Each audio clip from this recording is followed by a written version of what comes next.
اللہ الرحمن الرحیم۔ السلام علیکم ورحمۃ اللہ وبرکاتہ۔ معزز ناظرین اور تمام پیارے دوستو، مسجد نبوی تعمیر ہو چکی تھی اور نماز مسجد نبوی صلی اللہ علیہ وآلہ وسلم میں ادا ہونے لگی تھی، لیکن دوستو مسجد بننے کے بعد یہ مسئلہ سامنے آیا کہ اب لوگوں کو نماز کے لیے کیسے خبردار کیا جائے، یعنی نماز کا وقت ہونے پر لوگوں کو مسجد میں بلانے کے لیے کیا طریقہ اختیار کیا جائے۔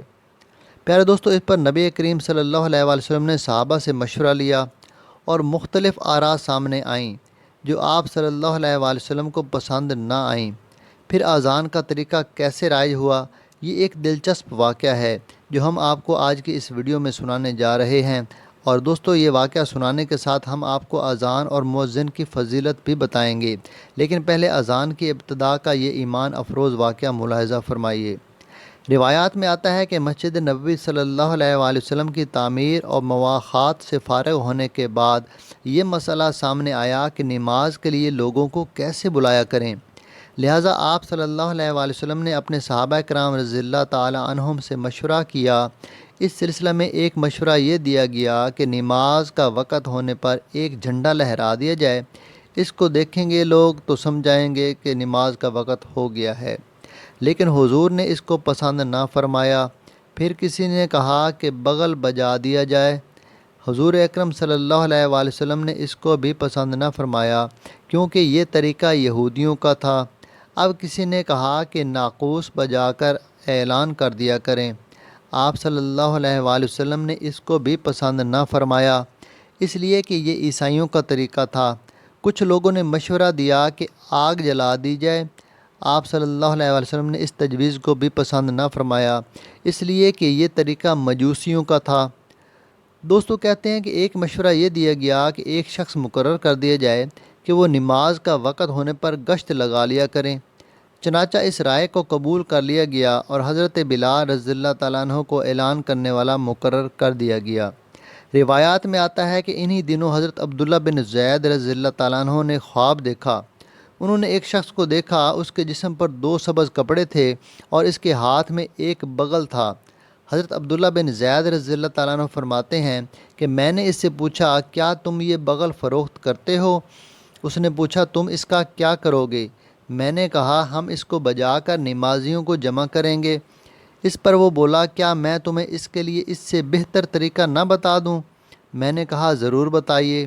اب اس نے کہا، تم یہ الفاظ پکار کر لوگوں کو جمع کیا کرو، اور اس نے اذان کے الفاظ دہرا دیے، یعنی پوری اذان پڑھ کر انہیں سنا دی، پھر تکبیر کہنے کا طریقہ بھی بتا دیا۔ صبح ہوئی تو حضرت عبداللہ بن زید رضی اللہ تعالیٰ عنہ آپ صلی اللہ علیہ وآلہ وسلم کی خدمت میں حاضر ہوئے اور اپنا یہ خواب سنایا۔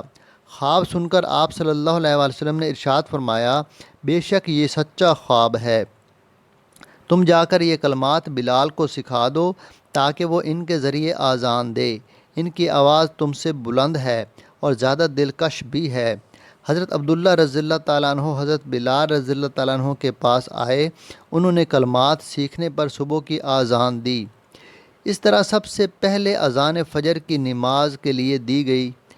دوسری روایت میں آتا ہے کہ جو ہی حضرت بلال رضی اللہ تعالیٰ عنہ کی اذان حضرت عمر رضی اللہ تعالیٰ عنہ کے کانوں میں یہ الفاظ پڑے، وہ جلدی سے چادر سنبھالتے ہوئے اٹھے اور تیز تیز چلتے مسجد نبوی میں پہنچے۔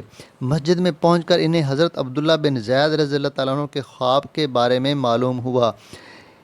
انہیں عرض کیا، اے اللہ کے رسول، اس ذات کی قسم جس نے آپ کو حق دے کر بھیجا ہے، میں نے بھی بالکل یہی خواب دیکھا ہے۔ حضرت عمر رضی اللہ تعالیٰ عنہ کی زبانی خواب کی تصدیق سن کر آپ صلی اللہ علیہ وآلہ وسلم نے ارشاد فرمایا، اللہ کا شکر ہے۔ اب 5 وقت کی نمازوں کے لیے حضرت بلال رضی اللہ تعالیٰ عنہ اذان دیتے۔ ان 5 نمازوں کے علاوہ کسی موقع پر لوگوں کو جمع کرنا ہوتا، مثلا سورج گرہن اور چاند گرہن ہو جاتا یا بارش طلب کرنے کے لیے نماز پڑھنا ہوتی، تو وہ الصلاۃ جامعہ کہہ کر اعلان کر دیا کرتے۔ دوستو، یاد رہے کہ نبی اکرم صلی اللہ علیہ وسلم کے زمانے تک حضرت بلال رضی اللہ تعالیٰ عنہ کی غیر موجودگی میں حضرت عبداللہ ابن مکتوم رضی اللہ تعالیٰ عنہ اذان دیتے تھے۔ پیارے دوستو، آپ نے ملاحظہ کیا کہ اذان کی شروعات کیسے ہوئیں۔ چلیے اب آپ کو اذان اور اذان دینے والوں کے چند فضائل بتاتے ہیں۔ حضرت معاویہ رضی اللہ تعالیٰ عنہ نبی اکرم صلی اللہ علیہ وآلہ وسلم کی ایک حدیث مبارکہ میں یوں بیان کرتے ہیں، قیامت کے دن جب مؤذن اٹھیں گے تو ان کی گردنیں سب سے بلند ہوں گی۔